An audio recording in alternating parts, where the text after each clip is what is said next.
சந்தியா ராகம் சீரியல்ல என்ன நடக்க போகுதுன்னு பார்க்கலாம். வாங்க வீடியோக்குள்ள போலாம். ரகு, நீ எடுத்த முடிவு தப்பாயிருச்சு. இனிமே இந்த சாருவை கட்டிக்க யாருப்பா வருவாங்கன்னு கேக்குறாங்க பாட்டி. அப்படியே வந்தாலும் இப்ப பேசிட்டு போனாங்களே வந்த மாப்பிள்ளைங்க, அந்த மாதிரி தான்ப்பா மற்றவங்களும் பேசுவாங்க. நீ எடுத்த முடிவு சரியில்லை. அதனால நான் ஒரு முடிவு எடுத்திருக்கேன். சாருவோட வாழ்க்கைக்கு பதில் சொல்ல போறது இப்ப சீனு கையில மட்டும்தான்ப்பா இருக்குங்கிறாங்க. சீனுக்கு அப்படியே தூக்கி வாரி போடுது. என்னடா அது, நம்மள எதுக்கு இழுத்து விடுறாங்கன்னு பாக்குறாங்க. சீனுக்கு தானே சாருன்னு முடிவு பண்ணணும், அது மாறக்கூடாதுப்பா. இதுக்கு முன்னாடி ஜானகியோட தங்கச்சி பண்ணின தப்பால தான் என் அண்ணனோட உயிர் போச்சு. அந்த நேரத்துல தான் நீ ஜானகி கழுத்துல தாலியை கட்டி நம்ம வீட்டுக்கு கூட்டிட்டு திரும்பவும் அதே மாதிரி இடத்துல தான் இப்ப நம்ம குடும்பம் வந்து நிக்குது. சூழ்நிலைக்கு ஏத்த மாதிரி நம்மளும் மாத்திக்கிதான் வேணும். சாருவோட வாழ்க்கைக்கு பதில் சொல்ல வேண்டிய ஒரு இக்கட்டிலையும் கட்டாயத்திலையும் நாம அந்த இடத்துல வந்து நிக்கிறோம். அதுதான் நான் இப்ப பதில் சொல்ல போறேன்.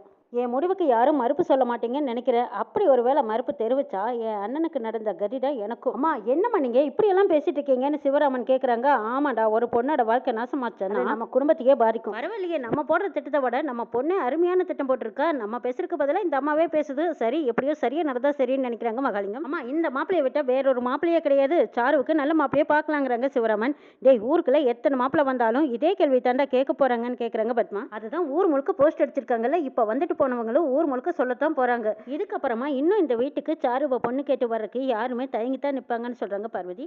அப்படி பார்த்தா அப்ப சாருவுக்கு கடைசி வரைக்கும் கல்யாணமே ஆகாம தான் இருக்கணுமான்னு கேக்குறாங்க பார்வதி. அவ ஏன் கல்யாணம் ஆகாம இருக்கா? இதுக்கு ஒரே முடிவு, சீனு சாருவை கல்யாணம் பண்ணிக்கிறதா முடிவுங்கிறாங்க பாட்டி.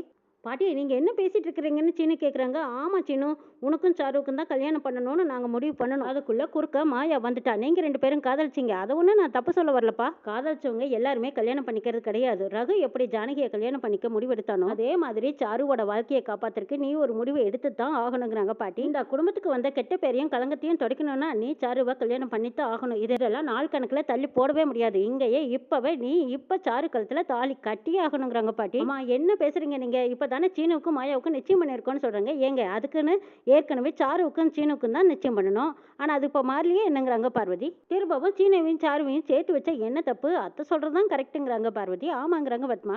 இப்பவே சீனு சாரு கழுத்துல தாலி கட்டியே ஆகணும். பத்மா, சாமி ரூமுக்குள்ள மஞ்சள் கயிறு இருக்கு, அதை எடுத்துட்டு வான்னு பாட்டி சொல்றாங்க. சரிமான்ட்டு போறாங்க பத்மா. அம்மா, திடீர்னு முடிவு எடுக்க வேண்டாம், கொஞ்ச நாள் இந்த பிரச்சனையை ஆற போடுங்கன்னு சிவராமன் கேக்குறாங்க. அப்படியெல்லாம் முடியாதப்பா, இதெல்லாம் தள்ளி போட முடியாது. அப்படி தள்ளி போட்டீங்கன்னா என்னோட உயிர் போயிடும். பரவாயில்லையேங்கிறாங்க பாட்டி. பத்மா, இன்னும் ஏன் நின்றுட்டு இருக்கிற? போய் மஞ்சள் கயிறு எடுத்துட்டு வா, போய் பூஜையை போட்டு மஞ்சள் கயிறு எடுத்துட்டு வாங்குறாங்க. ஏ சீனு, வாடங்க அப்படின்னு சொல்லி கையை பிடிச்சி எடுத்துட்டு போறாங்க. ஐயோ பாட்டி, சொன்னா கேளுங்க, வேண்டாம் வேண்டாங்கிறாங்க சீனு. பார்வதி, நீ சாருவை கூட்டிட்டு வா அப்படின்னு சொல்லிட்டு பாட்டி ரெண்டு பேர்த்தையும் எடுத்துட்டு போறாங்க. அச்சோ, என்னம்மா இது, சீனுவுக்கும் சாருவுக்கும் கல்யாணத்தை பண்ணி வச்சிருவாங்க போல இருக்குதுன்னு தானா பதறாங்க. மாயா அமைதியாவே போயிட்டு இருக்காங்க. வேற வழி இல்லை. ஜானகியும் பின்னாடியே அத்தை சொன்னா கேளுங்க கேளுங்கன்ட்டு போறாங்க. பாட்டி சொன்னா கேளுங்க பாட்டி, இப்ப கல்யாணம் வேண்டாங்கிறாங்க சீனு. உங்க நிலதாண்ட இந்த குடும்பத்தோட மானோ மரியாதை எல்லாமே போச்சு. இன்னும் இந்த குடும்பம் நிம்மதி இல்லாம இருக்கணுமா என்ன? முதல்ல சாரு கழுத்துல நீ தாலியை கட்டுங்கிறாங்க பாட்டி. நாங்க என்ன முடிவு எடுக்கிறோமோ அதை நீங்க கேட்டா மட்டும் போதும் அப்படின்னு பத்மா ரெடியா தாலியை கையில் எடுத்து வச்சிருக்காங்க. டே சீனு, தாலியை பிடி, கட்டுங்கிறாங்க பத்மா. தாலியை வாங்க மறுத்து நிற்கிறாங்க சீனு. சாரு சீனுவே வேண்டாத மாதிரியும் நல்லவங்க மாதிரியும் இல்லை பாட்டி. மாயாவுக்கும் சீனுவுக்கும் தானே நிச்சயமாச்சு, அவங்க ரெண்டு பேருமே கல்யாணம் பண்ணிக்கிட்டுங்கிறாங்க. இல்லை சாரு, அப்படி பார்த்தா உனக்கும் சீனுவுக்கும் தானே முதல்ல நிச்சயமாச்சு. இப்போ முறைப்படி நீங்கள் ரெண்டு பேரும் தான் கல்யாணம் பண்ணிக்கணும். அவன் தாலியை கட்டட்டும், நீ பேசாமல் அமைதியாக இருங்கிறாங்க. சாரு இதுதான் சான்ஸ்னு, நல்ல வாய்ப்பு கிடைச்சிருக்குன்னு பயன்படுத்திக்கலாம்னு நினச்சிட்டு இருக்காங்க. அத்தையே, கொஞ்சம் அமைதியாக இருங்க, அவசரப்படாதீங்கன்னு ஜானகி சொல்லி பார்க்குறாங்க. முதல்ல நீ அமைதியாக இரு ஜானகி. நீ ஆரம்பத்தில் எல்லாமே மறைச்சதுனால தான் இந்த அளவுக்கு வந்து நிற்குதுங்கிறாங்க பாட்டி. இனிமேல் அது நான் சொல்கிறத கேளுங்க. சீனு, அந்த தாலியை வாங்கி சாரு கழுத்தில் கட்டுடா, கட்டு அப்படிங்கிறாங்க பாட்டி. பாட்டி, வேண்டாம் பாட்டி, சொன்னா கேளுங்க, தயவுசெய்து சொன்னா கேளுங்க பாட்டி. மாயா பாவம் அப்படின்னு சொல்லிட்டு இருக்காங்க. டேய், நான் சொல்றபடி கட்டுடா, தாலியை கட்டு. சாரு கழுத்துல மாயா வாழ்க்கையை எப்படி அமைச்சு கொடுக்கணும்னு எங்களுக்கு தெரியும். முதல்ல இவ கழுத்துல தாலியை கட்டுங்கிறாங்க பாட்டி. நீ சாரு கழுத்துல தாலி கட்டலைன்னா சாருவோட வாழ்க்கை அந்தரத்துல அந்து தொங்குற கயிறு மாதிரி ஆயிடும்டா. தாலியை கட்டு. அப்படி பொண்ணோட சாபம் இந்த குடும்பத்துக்கு வரவே வரக்கூடாது. முதல்ல தாலியை கட்டுங்கிறாங்க. இந்தாடா தாலியை பிடிங்கிறாங்க பத்மா. சீன கையில வற்புறுத்தி தாலியை பிடிடா, சாரு கழுத்துல கட்டுன்னு பத்மா வற்புறுத்திட்டு இருக்காங்க. கரெக்டா அந்த இடத்துக்கு மணிவண்ணன் வந்துட்டாங்க. வந்ததும் ஏ பத்மா, என்ன பண்ற அப்படின்னு கிட்ட ஓடி வராங்க. நான் சொல்றத கொஞ்சம் கேளுங்கிறாங்க மணிவண்ணன். போதும், நீங்க சொல்றதெல்லாம் போதும். நீங்க என்ன சொல்ல போறீங்கன்னு எனக்கும் தெரியும். மாயாவுக்கு தான் நீங்க எப்பவும் முக்கியத்துவம் கொடுப்பீங்கன்னு எனக்கு நல்லா தெரியும். அதுக்கப்புறம் சாருக்கு கல்யாணம் நடக்குமா சொல்லுங்க. சாருக்கு இப்ப சீனு மட்டும்தான் வாழ்க்கை கொடுக்க முடியுங்கிறாங்க. சரிங்க, நீங்க சொல்றதெல்லாம் சரி. இப்படி ஒரு கெட்ட பேர் வந்ததுக்கு அப்புறமா இந்த பொண்ணை அம்போன்னு விட்டுற முடியுமா என்ன? நான் மாயாவுக்காக பேசவில்லை, என் பையனுக்காக பேசுறேன். என் பையனுக்கு விருப்பமில்லாத கல்யாணத்தை எப்படி பண்ணி வைக்க முடியும்னு கேக்குறாங்க மணிவண்ணன். அப்போ சாருவோட வாழ்க்கை என்ன ஆகுறதுன்னு பாட்டி கேக்குறாங்க. இப்ப சீனுவுக்கு நிச்சயம் ஆனதுக்கு அப்புறம் தான் சாருவோட வாழ்க்கை வாழ்க்கையே இப்படி ஆயிருக்கு. என்னால புரிஞ்சுக்க முடியாதுங்கிறாங்க. சரி உங்க பையனோட ஆசையை பத்தி சொல்றீங்க. ஆனா என் பொண்ணோட வாழ்க்கை என்ன ஆகுறதுன்னு கேக்குறாங்க மகாலிங்கம். ஒரு அப்பனா இருந்து என்னாலயும் அதை புரிஞ்சுக்க முடியுது. அதுக்கு தான் என்கிட்ட ஒரு வழி இருக்குங்கிறாங்க. எல்லாரும் என்னடா இதுன்னு ஆச்சரியமா பாக்குறாங்க. சீனுவோட ஆசையும் நடக்கணும், சாருவோட கல்யாணமும் நடக்கணுங்கிறாங்க. அது எப்படிங்க ஒன்னுலயே 2 பேர்த்தோட ஆசையும் நிறைவேறுங்கிறாங்க பத்மா. ஒன்னு சீனு மாயாவை கல்யாணம் பண்ணிக்கணும், இல்லைன்னா சாருவை கல்யாணம் பண்ணிக்கணும். ஆனா இது எப்படிங்க ரெண்டுமே ஒரே நேரத்துல நடக்கும்னு கேக்குறாங்க பத்மா. அம்மா சொன்ன மாதிரி சீனுவுக்கும் சாருவுக்கும் தான் நிச்சயமாகி பத்திரிக்கையும் ஓடிச்சோம். அதனால அவங்க 2 பேத்துக்கும் தான் கல்யாணம் நடக்கணும்னு சொல்றாங்க பத்மா. பத்மா இப்ப என்ன சாரு பார்க்க வந்த மாப்பிள்ளை இப்படி சொல்லிட்டு போயிட்டாங்க. அதனால சாருவுக்கு இப்ப கல்யாணம் நடக்கணும் அவ்வளவுதானே ஒண்ணு பிரச்சனை. அதனால தானே சாருவுக்கு சீனுவை கல்யாணம் பண்ணி பாக்குறோம். இவங்க 2 பேர்த்தையும் பத்தி ஊரே பேச ஆரம்பிச்சிட்டாங்க. இதுக்கப்புறமும் சாருவை கட்டிக்க எந்த மாப்பிள்ளை வருவான்னு பார்வதி கேக்குறாங்க.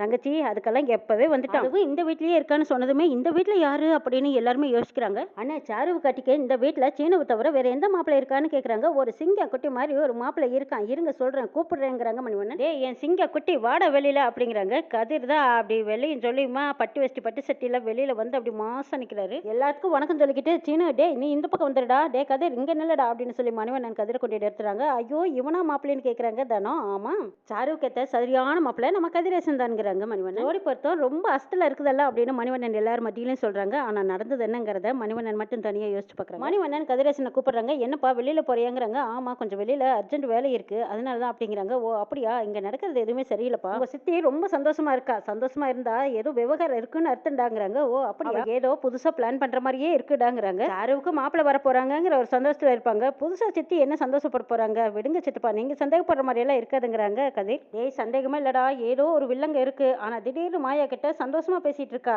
வேற ஏதோ வெடி வச்சிருக்காங்கடா, அது எப்பவோ இந்த நேரத்துலயே வெடிக்க போகுது, அதான் சந்தேகமாவே இருக்குங்கிறாங்க. எனக்கு ஒன்றும் அப்படி தெரியல சித்தப்பா, எனக்கும் மாயாவுக்கும் தான் என்கேஜ்மெண்ட் ஆயிடுச்சுல, அதுக்கப்புறம் சித்தி முடிவை மாத்திக்க முடியுமான்னு கேக்குறாங்க. டே எத்தனை வருஷமா அவ கூட நான் வாழ்ந்துட்டு இருக்கேன், அவளை பத்தி எனக்கு தெரியாதா, சீனு மாயாவோட கல்யாணத்தை தடுக்கிறதுக்கு இவங்க ஏதோ புதுசா திட்டம் போட்டிருக்காங்கடா. சித்தப்பா அப்படியா சொல்றீங்க, மாமா கிட்ட சொல்லலாமலங்கிறாங்க. டேய் மாமா கிட்ட சொன்னா அதுக்கு என்ன ஆதாரம் இருக்குன்னு கேட்பாரு. இப்போ அதுக்கு எந்த ஆதாரமே கிடையாது. ஆமா நீ இப்போ என்ன வேலையை வெளியில் போறேங்கிறாங்க. நான் ஒரு ஆளை பத்தி விசாரிக்கணும், அதுக்காக தான் நான் வெளியில போயிட்டு இருக்கேன்னு சொல்றாங்க கதை. ஆமா உனக்கு யார் மேல டவுட் இருக்குங்கிறாங்க. அது கன்ஃபார்மா தெரியல, இருந்தாலும் அந்த ஆளை பத்தி அப்புறம் சொல்றேங்கிறாங்க. சரிடா அதை தள்ளி போடு, அதுக்கு முன்னாடி ஒரு முக்கியமான வேலை, நாளைக்கு சாருவா பொண்ணு பார்க்க வராங்கல்ல, அதுக்கு முன்னாடி நீ ஒரு முக்கியமான வேலையை பாருடாங்கிறாங்க. ஏட்ட வேலைன்னு கதிர் கேட்கறாங்க. மணிவண்ணன் ரகசியமா கதிர்கிட்ட சொல்லிடுறாங்க. ஓஹோ நீங்க அப்படி வரீங்களாங்கிறாங்க. ஆமாண்டா இது உன்னால மட்டும்தான் முடியும்னு மணிவண்ணன் சொல்றாங்க.